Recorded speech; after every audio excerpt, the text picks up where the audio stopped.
Hello guys and welcome back into a new brand video. Into this tutorial, I'm going to show you how to create a task in Microsoft Planner. So make sure to watch the video to the end and follow these simple steps.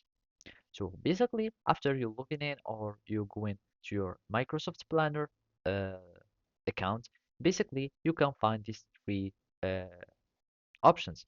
There is the My Plans, the My Tasks, and My Days. So basically from here, you will find the task that you have in this same day.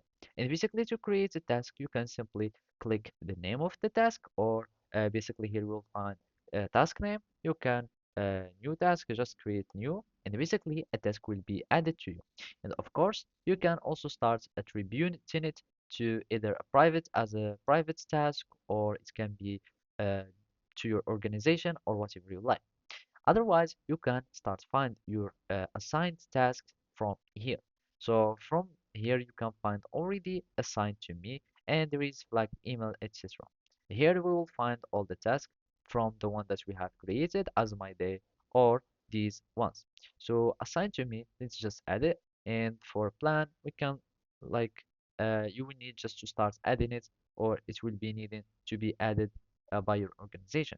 So let's just add something. So let's simply make a software development plan or whatever, and let's just use this template. And from here, I'm just going to click on create plan. And from there, you can start assign your tasks from there, or those are some task names. And basically here we will find this plan, and this is a task name. And let's just do whatever we like, new plan task or whatever.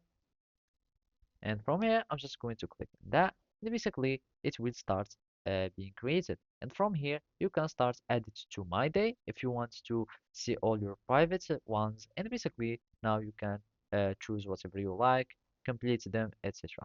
So basically, that's it. Thank you for watching and see you next time.